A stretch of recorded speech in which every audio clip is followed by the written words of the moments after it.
Hello everyone. Today we look into a new chapter of Harry Potter. Harry Potter and the Chamber of Secrets, chapter 3, The Burrow.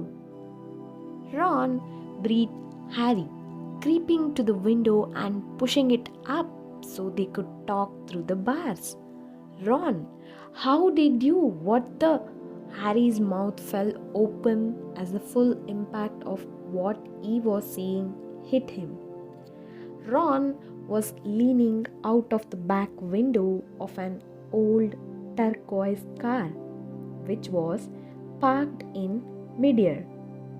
Grinning at Harry from the front seats were Fred and George, Ron's elder twin brothers. "All right, Harry," asked George. "What's been going on?" said Ron. "Why haven't you been answering my letters? I have asked you to stay about 12 times, and then Dad came home and said you'd got an official warning for using magic in front of muggles. It wasn't me, and how did he know?" "He works for the ministry," said Ron. "You know, we are not supposed to do spells outside school." "You should talk," said Harry, staring at the floating car. "Oh, this doesn't count," said Ron. "We are only borrowing this. It's Dad's. We didn't enchant it. But doing magic in front of those muggles you live with. I told you I didn't. But I will take too long to explain now. Look, can you tell them at Hogwarts that the Dursleys have locked me up and won't let me come back? And obviously I can't magic myself out because the ministry will think that's the second spell I have done in 3 days. So, stop gibbering," said Ron. "We have come to take you home with us, but you can't magic me out either." "We don't need to," said Ron, jerking his head toward the front seat and grinning. "You forget what I have got with me." "Tie that around the bars," said Fred, throwing the end of a rope to Harry. "If the Dursleys wake up, I am dead," said Harry as he tied the rope tightly around a bar and Fred revved up the car. "Don't worry," said Fred, "and stand back." Harry moved back into the shadows next to Edwig, who seemed to have realized how important this was and kept still and silent. The car revved louder and suddenly, with a crunching noise, the bars were pulled clean out of the window as Fred drove straight up in the air. Harry ran back to the window to see the bars dangling a few feet above the ground. Panting, Ron hoisted them up into the car. Harry listened anxiously, but there was no sound from the Dursleys' bedroom. When the bars were safely in the back seat with Ron, Fred reversed as close as possible to Harry's window. "Get in," Ron said. "But all my Hogwarts stuff, my van, my broomstick, where is it?"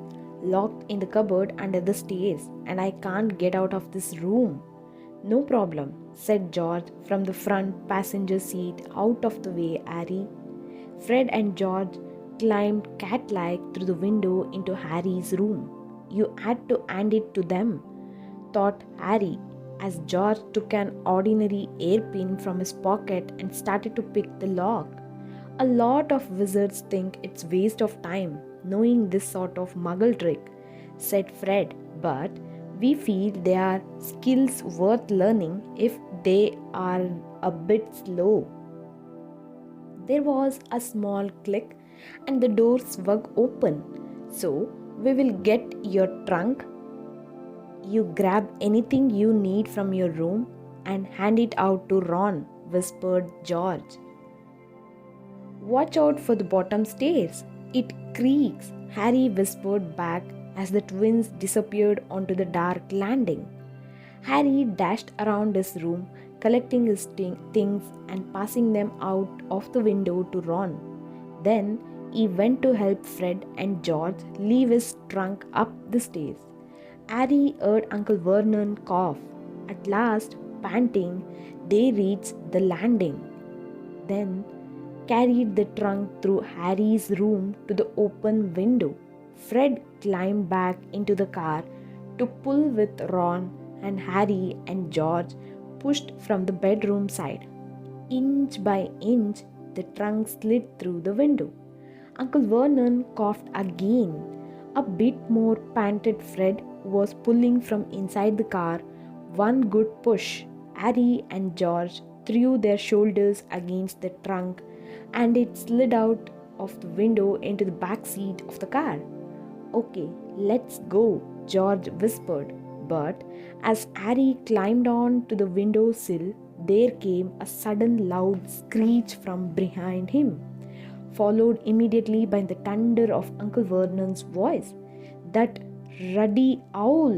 I have forgotten Edwig." Harry tore back across the room as the landing light clicked on. He snatched up Edwig's cage, dashed to the window, and passed it out to Ron. He was scrambling back onto the chest of drawers when Uncle Vernon hammered on the unlocked door and it crashed open. For a split second, Uncle Vernon stood framed in the doorway. Then he let out a bellow like an angry bull and dived at Harry, grabbing him by the ankle. Ron, Fred, and George seized Harry's arms and pulled as hard as they could. Petunia roared, "Uncle Vernon, he is getting away! He is getting away!" But the Weasleys gave a gigantic tug, and Harry's leg slid out of the Uncle Vernon's grasp. Harry was in the car. You'd slammed the door shut. "Put your foot down, Fred," yelled Ron, and the car shot suddenly toward the moon. Harry couldn't believe it. He was free. He rolled down the window, the night air whipping his hair, and looked back at the shrinking rooftops of Privet Drive. Uncle Vernon, Aunt Petunia, and Dudley were all hanging dumbstruck out of Harry's window. "See you next summer," Harry yelled. The Weasleys roared with laughter, and Harry settled back in his seat, grinning from ear to ear.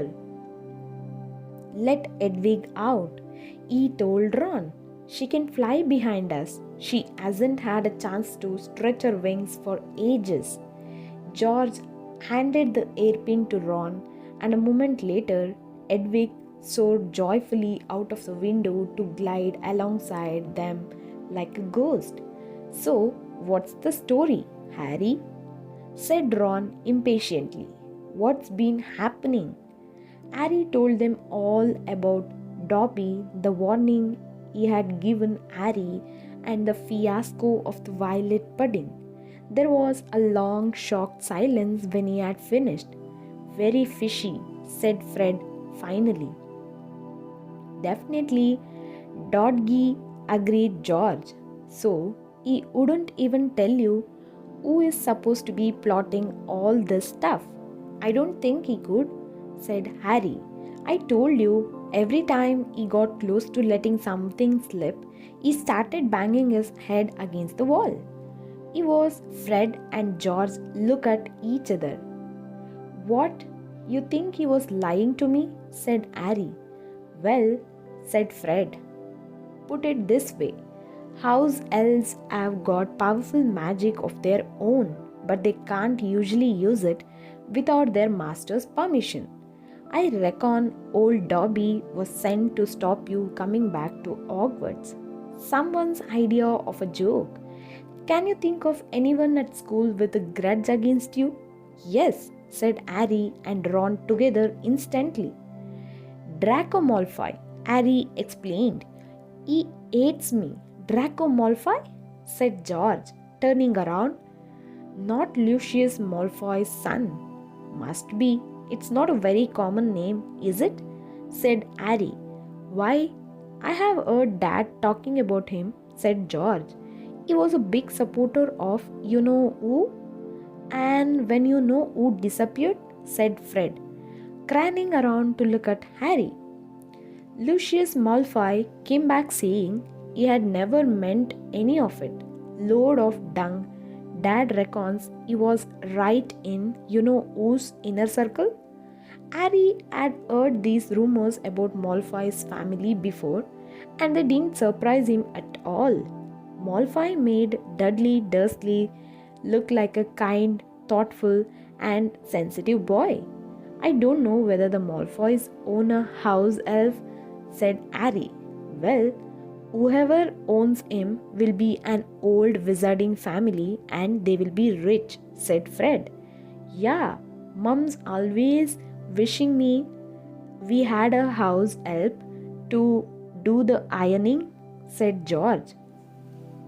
But all we have got is a lousy old ghoul in the attic and gnomes all over the garden.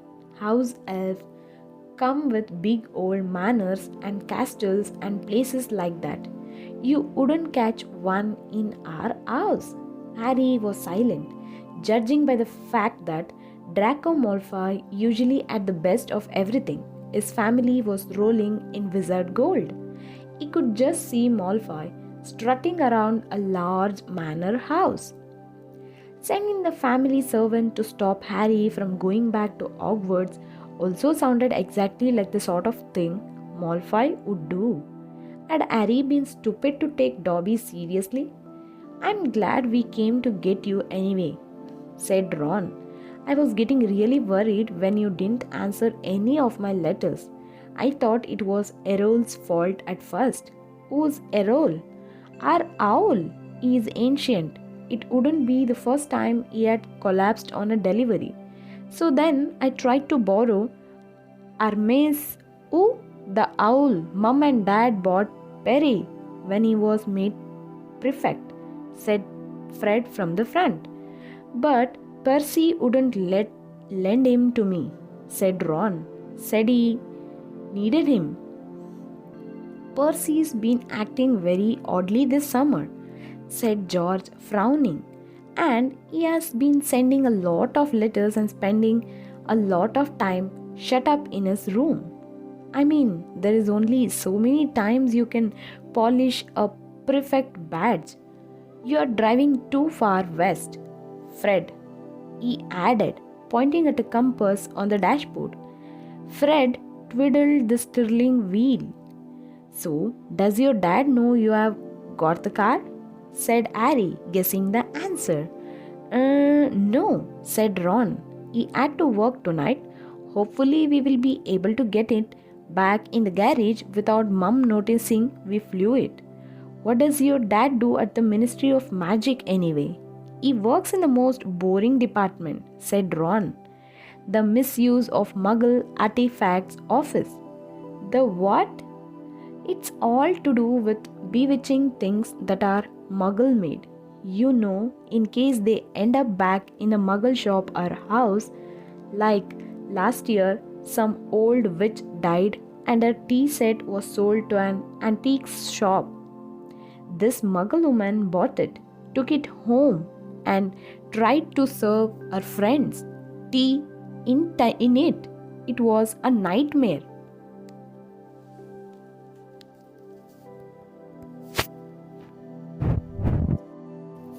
Dad was working overtime for weeks. What happened?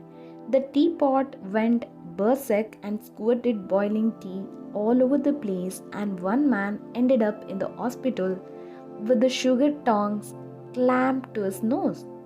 Dad was going frantic. It's only him and an old warlock called Perkins in the office. And they had to do memory charms and all sorts of stuffs to cover it up. But your dad, this car? Fred laughed. Yeah, Dad's crazy about everything to do with muggles. Our shed's full of muggle stuff. He takes it apart, puts spells on it, and puts it back together again. If he raided our house, he would have to put himself under arrest. It drives Mum mad. That's the main road, said George, peering down through the windshield. We will be there in 10 minutes. Just as well, it's getting light. A faint pinkish glow was visible along the horizon to the east. Fred brought the car lower, and Harry saw a dark patchwork of fields and clumps of trees. We are a little way outside the village, said George. Ottery sent catchpole. Lower and lower went the flying car. The edge of a brilliant red sun was now gleaming through the trees. Touchdown, said Fred, as, with a slight bump, they hit the ground. They had landed next to a tumble-down garage in a small yard, and Harry looked out for the first time at Ron's house. It looked as though it had once been a large stone pig pen, but extra rooms had been added here and there until it was several stories high and so crooked it looked as though it were held up by magic, which Harry reminded himself it probably was. 4 or 5 chimneys were perched on top of the red roof. A lopsided sign stuck in the ground near the entrance read, "The Burrow." Around the front door lay a jumble of rubber boots and a very rusty cauldron. Several fat brown chickens were pecking their way around the yard. "It's too much," said Ron. "It's wonderful," said Harry happily, thinking of Privet Drive. They got out of the car. "Now we will go upstairs really quietly," said Fred, "and wait for Mum to call us for breakfast. Then, Ron, you come bounding downstairs going, 'Mum, look who turned up in the night,' and she will be all pleased to see Harry, and no one need ever know we flew the car." "Right," said Ron. "Come on, Harry, I sleep at the top." Ron had gone a nasty greenish color, his eyes fixed on the house. The other 3 wheeled around. Mrs. Weasley was marching across the yard, scattering chickens, and for a short, plump, kind-faced woman, it was remarkable how much she looked like a saber-toothed tiger. "Ah," said Fred. "Oh dear," said George. Mrs. Weasley came to a halt in front of them, her hands on her hips, staring from one guilty face to the next. She was wearing a flowered apron with a wand sticking out of the pocket. "So," she said. "Morning, Mum," said George, in what he clearly thought was a jaunty, winning voice. "Have you any idea how worried I have been?" said Mrs. Weasley in a deadly whisper. "Sorry, Mum, but see, we had to." All 3 of Mrs. Weasley's sons were taller than she was, but they cowered as her rage broke over them. "Bed's empty. No note. Car gone. Could I have crashed out of my mind with worry. Did you care?" "Never. As long as I have lived, you wait until your father gets home. We never had trouble like this from Bill or Charlie or Percy." "Perfect Percy," muttered Fred. "You could do with taking a leaf out of Percy's book," yelled Mrs. Weasley, prodding a finger in Fred's chest. "You could have died. You could have been seen. You could have lost your father his job." It seemed to go on for hours. Mrs. Weasley had shouted herself hoarse before she turned on Harry, who backed away. "I am very pleased to see you, Harry, dear," she said. "Come in and have some breakfast." She turned and walked back into the house, and Harry, after a nervous glance at Ron, who nodded encouragingly, followed her. The kitchen was small and rather cramped. There was a scrubbed wooden table and chairs in the middle, and Harry sat down on the edge of a seat, looking around. He had never been in a wizard house before. The clock on the wall opposite him had only one hand, and no numbers at all. Written around the edge were things like time to make tea, time to feed the chickens, and you're late. Books were stacked three deep on the mantelpiece, books with titles like Charm Your Own Cheese, Enchantment in Baking, and 1 Minute Feast. It's magic. And unless Harry's ears were deceiving him, the old radio next to the sink had just announced that coming up was Witching Hour with the popular singing sorceress Celestina Warbeck. Mrs. Weasley was clattering around, cooking breakfast a little haphazardly, throwing dirty looks at her sons as she threw sausages into the frying pan. Every now and then she muttered things like, "Don't know what you were thinking of and never would have believed it." "I don't blame you, dear," she assured Harry, tipping 8 or 9 sausages onto his plate. "Arthur and I have been worried about you too. Just last night we were saying we would come and get you ourselves if you hadn't written back to Ron by Friday. But really?" She was now adding 3 fried eggs to his plate. "Flying an illegal car halfway across the country, anyone could have seen you." She flicked her wand casually at the dishes in the sink, which began to clean themselves, clinging gently in the background. "It was cloudy, Mum," said Fred. "You keep your mouth closed while you are eating," Mrs. Weasley snapped. "They were starving him, Mum," said George. "And you?" said Mrs. Weasley. But it was with a slightly softened expression that she started cutting Harry bread and buttering it for him. At that moment, there was a diversion in the form of a small, red-headed figure in a long nightdress who appeared in the kitchen, gave a small squeal, and ran out again. "Ginny," said Ron in an undertone to Harry, "my sister, she's been talking about you all summer." "Yeah, she will be wanting your autograph, Harry," Fred said with a grin, but he caught his mother's eye and bent his face over his plate without another word.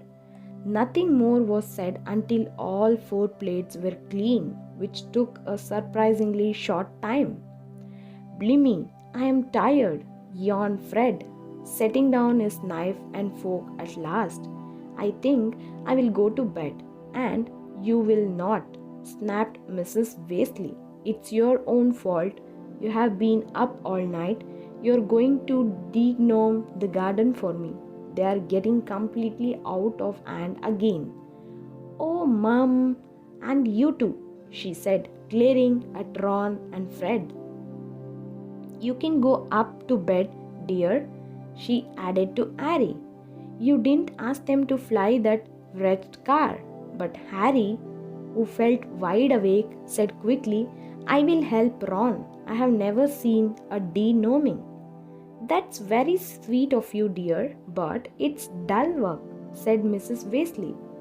"Now, let's see what Lockhart's got to say on the subject." And she pulled a heavy book from the stack on the mantelpiece. George groaned. "Mum, we know how to de-gnome a garden." Harry looked at the cover of Mrs. Weasley's book. Written across it in fancy gold letters were the words, "Gilderoy Lockhart's Guide to Household Pests." There was a big photograph on the front of a very good-looking wizard with wavy blonde hair and bright blue eyes.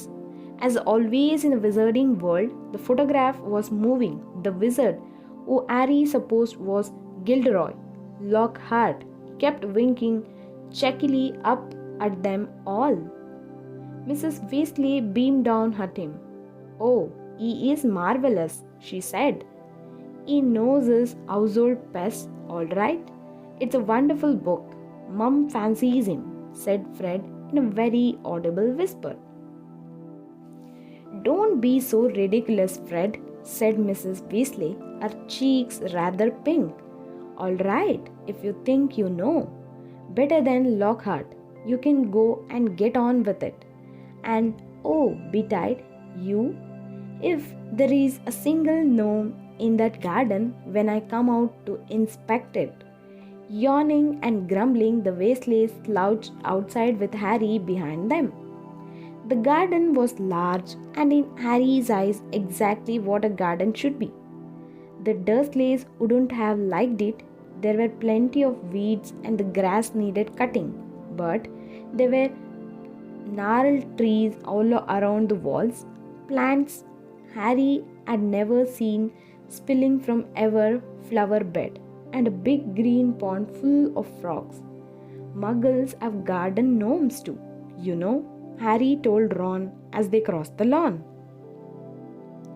Yeah, I have seen those things they think are gnomes, said Ron, bent double with his head in a peony bush, like fat little Santa Clauses with fishing rods. There was a violent scuffling noise.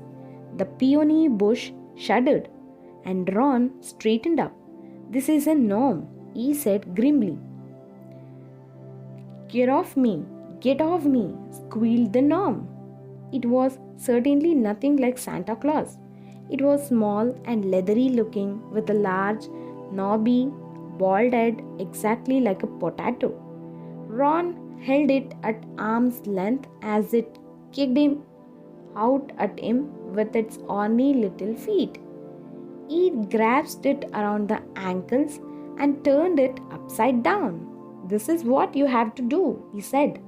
He raised the gnome above his head and started to swing it in great circles like a lasso.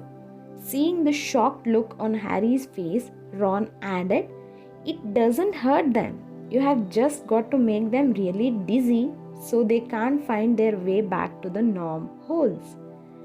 He let go of the gnome's ankles. It flew 20 feet into the air and landed with a thud in the field over the edge. Pitiful, said Fred. I bet I can get mine behind that stump. Harry learned quickly not to feel too sorry for the gnomes. He decided just to drop the first one he caught over the edge, but the gnome, sensing weakness, sank its razor-sharp teeth into Harry's finger, and he had a hard job shaking it off. Until, wow, Harry, that must have been 50 feet. The air was soon thick with flying gnomes. See, they are not too bright, said George, seizing 5 or 6 gnomes at once. The moment they know the denoming going on, they storm up to have a look. You would think they have learned by now just to say, put. Soon the crowd of gnomes in the field started walking away in a straggling line, their little shoulders hunched. They will be back, said Ron as they watched the gnomes disappear into the edge on the other side of the field. They love it here. That's too soft with them. He thinks they're funny. Just then the front door slammed. He's back, said George. Dad's home. They hurried through the garden and back into the house. Mr. Weasley was slumped in a kitchen chair with his glasses off and his eyes closed. He was a thin man, going bald, but the little hair he had was as red as any of his children's. He was wearing long green robes, which were dusty and travel-worn. What a night, he mumbled, groping for the teapot as they all sat down around him. 9 raids, 9, and old Mundungus Fletcher tried to put a hex on me when I had my back turned. Mr. Weasley took a long gulp of tea and signed, Find anything, Dad? Said Fred eagerly. All I got were a few shrinking door keys and a biting kettle, yawned Mr. Weasley. There was some pretty nasty stuff that wasn't my department, though Mortlake was taken away for questioning about some extremely odd ferrets. But That's the Committee on Experimental Charms. Thank goodness. Why would anyone bother making door keys shrink? Said George. Just muggle baiting, signed Mr. Weasley. Sell them a key that keeps shrinking to nothing so they can never find it when they need it. Of course, it's very hard to convict anyone because no muggle would admit their key keeps shrinking. They will insist they just keep losing it. Bless them, they will go to any lengths to ignore magic even if it's staring them in the face. But the things our lot have taken to enchanting you wouldn't believe. Like cards, for instance. Mrs. Weasley had appeared holding a long poker like a sword. Mr. Weasley's eyes jerked open. He stared guiltily at his wife. Cars, Molly dear? Yes, Arthur, cars, said Mrs. Weasley, her eyes flashing. Imagine a wizard buying a rusty old car and telling his wife all he wanted to do with it was take it apart to see how it worked, while really he was enchanting it to make it fly. Mr. Weasley blinked. Well, dear, I think you will find that he would be quite within the law to do that, even if he maybe would have done better to tell his wife the truth. There is a loophole in the law, you will find. As long as he wasn't intending to fly the car, the fact that the car could fly wouldn't. Arthur Weasley, you made sure there was a loophole when you wrote that law, shouted Mr. Weasley. Just so you could carry on tinkering with all that muggle rubbish in your shed. And for your information, Harry arrived this morning in the car you weren't intending to fly. Harry? Said Mr. Weasley blankly. Harry? Who? He looked around, saw Harry and jumped. Good Lord, is it Harry Potter? Very pleased to meet you. Ron's told us so much about. Your sons flew that car to Harry's house and back last night, shouted Mrs. Weasley. What have you got to say about that, huh? Did you really? Said Mr. Weasley eagerly. Did it go all right? I mean, Eve faltered as sparks flew from Mrs. Weasley's eyes. That was very wrong. Boys were wrong indeed. Let's leave them to it, Ron muttered to Harry as Mrs. Weasley swelled like a bullfrog. Come on, I will show you my bedroom. They slipped out of the kitchen and down a narrow passageway to an uneven staircase, which wound its way, zigzagging up through the house. On the third landing, a door stood ajar. Harry just caught sight of a pair of bright brown eyes staring at him before it closed with a snap. Ginny, said Ron, you don't know how weird it is for her to be this shy. She never shuts up normally. They climbed 2 more flights until they reached a door with peeling paint and a small plague on it, saying Ronald's room. Harry stepped in, his head almost touching the sloping ceiling, and blinked. It was like walking into a furnace. Nearly everything in Ron's room seemed to be a violent shade of orange. The bedsheet, the walls, even the ceiling. Then Harry realized that Ron had covered nearly every inch of a shabby wallpaper with posters of the same 7 witches and wizards, all wearing bright orange robes, carrying broomsticks and waving energetically. Your Quidditch team, said Harry. The Chudley Cannons, said Ron, pointing at the orange bedspread which was embalanced with 2 giant black seas and a speeding cannonball. Ninth in the league. Ron's school spellbooks were stacked untidily in a corner next to a pile of comics that all seemed to feature The Adventures of Martin Mix, the Mad Muggle. Ron's magic wand was lying on top of a fish tank full of frog spawn on the windowsill next to his fat grey rat. Scabbers was snoozing in a patch of sun. Harry stepped over a pack of self-shuffling playing cards on the floor and looked out of the tiny window. In the field far below, he could see a gang of gnomes sneaking one by one back through the wasteland's edge. Then he turned to look at Ron, who was watching him almost nervously as though waiting for his opinion. "It's a bit small," said Ron quickly. "Not like that room you had with the muggles. And I am right underneath the go in the attic." He's always banging on the pipes and groaning. But Harry, grinning widely, said, "This is the best house I have been ever." Ron's ears went pink.